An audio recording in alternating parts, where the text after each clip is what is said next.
Muxtasar Minhajul Qasidin İmam İbn Qudama el-Maqdisi Kecha virdlarining bayoni.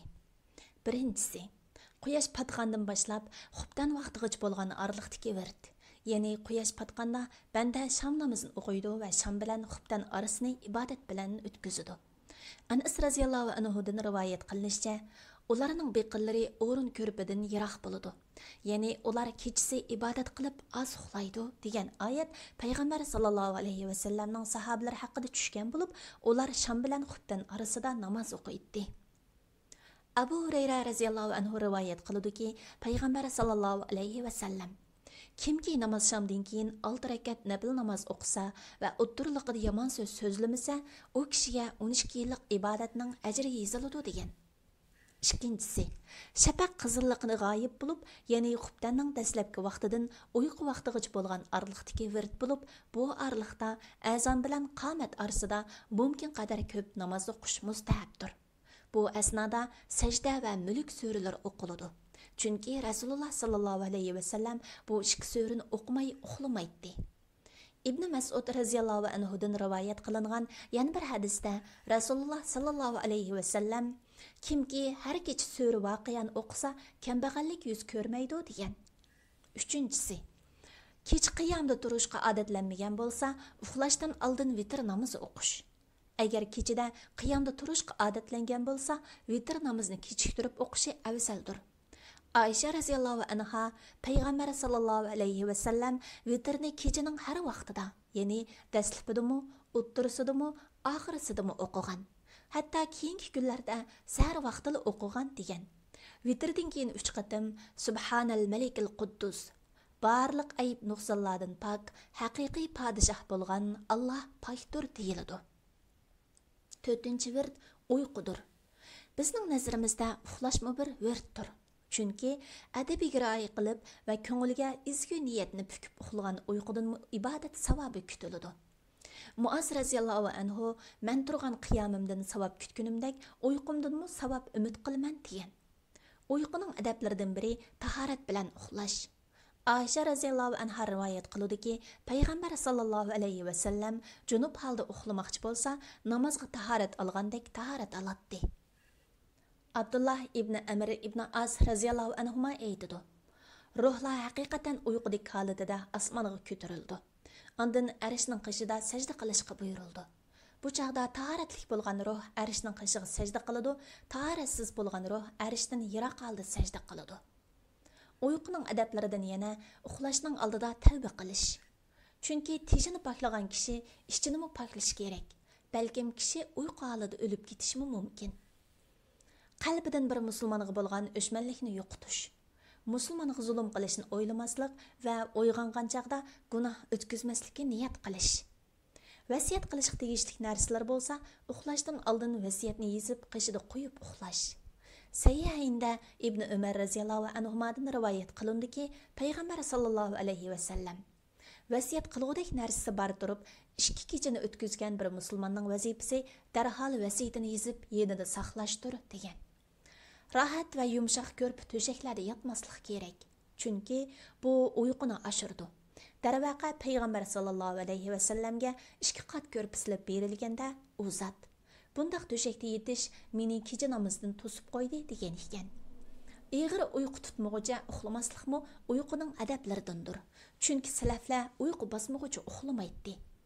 Qiblaga yuzlanib yetish va hadislarda kelgan duolarni o'qib, o'ng tarafini besib uxlash va uyquning adablaridandir. Bu haqda kelgan hadislardan birida Abu Hurayra radhiyallohu anhu rivoyat qiladi-ki, payg'ambar sallallohu alayhi vasallam qaysi biringlar ko'rpisiga kelsa, izorining ichi tarafi bilan ko'rpisini tutib qiqivassun. Chunki o'zi turib ketgandan keyin ko'rpisiga nim bo'lganligini bilmaydi.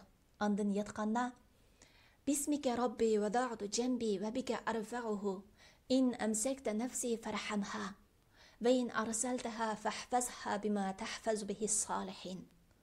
Ey Parvardigorim, sening noming bilan yotdim, sening yordaming bilan qo'polayman. Agar jinimni tutib qalsang, uning rahmat qilg'aysan. Agar uni qo'yvassang, uni solih bandalaringni saqlagandek saqlag'aysan desin degan. Shundaqla Sahihayinda Ayşe raziyallohu anha rivoyat qiladi-ki, payg'ambar sallallohu alayhi va sallam har kecha yetishdan oldin ishga olqinini juplab, qul huvallohu ahad, qul a'udhu bi robbil falaq va qul a'udhu bi robbin nas suralarini o'qib ichiga suflaydi. Ondan olqanlar bilan beshi, yuzi va badanining oldi tarafidan boshlab silab, badanini qo'li yetgan yerlarigacha silaydi. Buni 3 qatim qiladi. Bara ibn Azib raziyallohu anhu rivoyat qiladi-ki, payg'ambar sallallohu alayhi va sallam mundaq degan: "Yatar bo'lsang, namozga tahorat olgandek tahorat olgin. Ondan o'ng tarafingni besib yotqin. Ondan Allohumma aslamtu wajhi ilayk va fawwadtu amri ilayk va alja'tu zahri ilayka raghbatan va rahbatan ilayk. La malja va la manja minka illa ilayk. اللهم آمنت بكتابك الذي أنزلت وبنبيك الذي أرسلت." Ey Allah, nefsimni sana boysundurdum, sana yüzlendim, işimni sana tapşırdım. Rahmetini ümit qilib, azabыңdan qo'rqib, sana yo'landim. Sening azabыңdan padahlanadigan joy va nijotlik manzili faqat sen tarafdadir. Tushirgan kitobingga va avatgan payg'ambaringga iymon etdim. Degin, agar sen shu kechada o'lib ketsang, islom uzr o'lgan bo'lasan, agar tong otqizsang, yaxshilikqa erishsan. Ali raziyallohu anhu rivoyat qiladi-ki, payg'ambar sallallohu alayhi va sallam Fatima raziyallohu anha ikkisiga: "Ishkinglar yetishib tamzilgininglarda Allohga 33 qatim tasbih aytinglar, 33 qatim hamd aytinglar va 34 qatim takbir aytinglar. Bu sizlar uchun bir xizmatchidanmi yaxshidir" degan.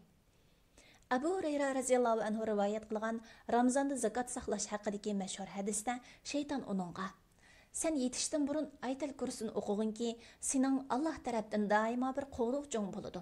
Sana shayton yaqinlasha olmaydi" dedi. Abu Hurayra payg'ambar sallallohu alayhi va sallamga buni xabar qilganda, u zot: "Bilginki, u bek yolg'onchi turibmi, sana rost so'zlabdi, u shaytondir" dedi. Payg'ambar sallallohu alayhi va sallam ko'ribsi kelganda mundaq deydi: "Alhamdulillahillazi at'amana va saqana va kafana va avana. Fakam mimman la kafiya lahu va la mu'viya." Bizga taom bergan, bizni sug'argan, bizga kifoya qilgan va bizga o'rin bergan Allohga hamd sanolar bo'lsin. Kifoya qilguvchi va o'rin berguvchisi yo'q kishilarmi ko'pdir. Tahajjud namoz o'qish uchun uyg'onganda payg'ambar sallallohu alayhi va sallam o'qigan duoni o'qisin. Allohumma lakal hamd anta qayyimus samawati val ard va man fihin va lakal hamdu laka mulkus samawati val ard va man fihinna va lakal hamdu anta nurus samawati val ard va lakal hamd anta al-haqq wa wa'duka al-haqq wa liqa'uka haqqun wa qawluka haqq والجنة حق والنار حق والنبيون حق ومحمد صلى الله عليه وسلم حق والساعة حق. اللهم لك أسلمت وبك آمنت وعليك توكلت وإليك أنبت وبك خاصمت وإليك حاكمت فاغفر لي ما قدمت وما أخرت وما أسررت وما أعلنت. Ey Rabbimiz Allah, hamd sanolar sana xosdir. Asman, zimin va ularning ichidagilarni boshqarib turg'uvchisan. Sana hamd sanolar bo'lsin. Sen haqsan, sening va'dang haqdir. Sana uchrashish haqdir, jannat haqdir, do'zax haqdir. Payg'ambarlar haqdir. Muhammad sallallohu alayhi va sallam haqdir. Qiyomat haqdir. Ey Allah, sana bo'ysundim, sana iymon etdim, sana tavakkul qildim. Sen tarafga tavba qilib qaytdim. Sen uchun jidallashdim. Sening hukmingga chaqirdim. Mening ilgari va keyin maxfiy va oshkor qilgan gunohlarimni mag'firat qilgin. Yana bir rivoyatda: "Va ma anta a'lamu bi minni, antal muqaddim va antal muakhir. La ilaha illa ant." Sen mendan mubakkirak bildigan gunohlarimni mag'firat qilgin. Sen ilgari qilg'uchisan va kechiktirguvchisan. Sendan boshqa haqiqiy iloh yo'qdir, deydi. Banda uyqu oldidagi oxirgi so'zining Allohning zikri bo'lishiga tirishsin. Uyg'ongan chaqda eng avval Allohning zikri bilan til qimirlasin. Bular bo'lsa iymonning ikki alomatidir. Beshinchisi. Kechining avvalgi yerimi o'tib, kechining 6dan 1 qolg'uchi bo'lgan orliqdagi virtdir. Bu ulug' vaqtdir. Abu Zar raziyallohu anhu aytadi: "Men payg'ambar sallallohu alayhi va sallamdan kecha namozining qaysisi afzal deb so'ragan edim. Alloh rasuli: yerim kechada o'qigan namozdir. Uni o'qiydiganlar oz dedi." Rivoyat qilindiki, Davud alayhissalom: "Parvardigorim, sen uchun qaysi soatda qiyomda turaman?" degan edi. Alloh taolo Davud alayhissalomga vahiy qilib: "Ey Davud, kechining avvalida yoki oxirida qiyomda turma. Balki tang kechada qiyomda turg'in va ishkimiz o'zaro xoli qolgan chaq bo'lsinki, menga hojatlaringni degin" dedi. Tahajjud namoziga uyg'onganda sura Ali Imronning oxirgi 10 oyati o'qiladi. Bu Rasulullohning sunnati bo'lib, Imom Buxoriy va Imom Muslim rivoyat qilgan. Kishi payg'ambar sallallohu alayhi va sallamning yuqorida bayon qilgan kecha qiyomida o'qiydigan duolar bilan duo qilsin. Ondan kecha namozni 2 rakat yengil namoz bilan boshlasin. Abu Hurayra raziyallohu anhu rivoyat qiludiki, payg'ambar sallallohu alayhi va sallam: "Qaysi biringlar kechada namoz o'qig'il o'rnidan tursa, yengil 2 rakat namoz bilan boshlasin" degan. Ondan namozlar 2 rakatdan o'qiladi. Ko'pincha rivoyatlarda kelishicha, payg'ambar sallallohu alayhi va sallam kechada vitr namoz bilan qo'shganda 13 rakat namoz o'qiydi.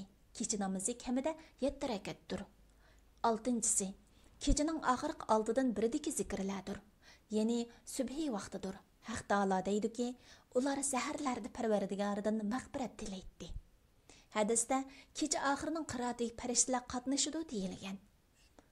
Tavus ibn Kaysan, Alloh uningga rahmat qilsin, subhi vaqtida bir kishini izlab kelgan edi. Uningga u uxlayotdi deyildi. Shuning bilan Tavus, Alloh uningga rahmat qilsin: "Men subhi vaqtida uxlagan bir kimni ko'rmagan edim" dedi.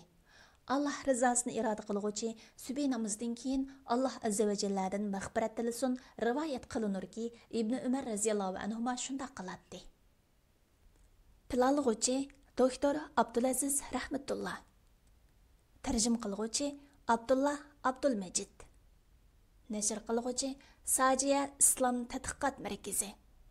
Muharriri doktor Abdulaziz rahmatulloh A9. Korrektor Abduvali Abliz Muhammad Barat. Layihalaguchi A. Aqhun. 2024-yili 1-nashri 1-qatim basilishi. İstanbul. Nashr huquqi Sajiya Islom tadqiqot markaziga tava. Har qanday o'rin yoki shaxsning xohlagancha ko'paytib tarqatishiga ruxsat qilinmaydi.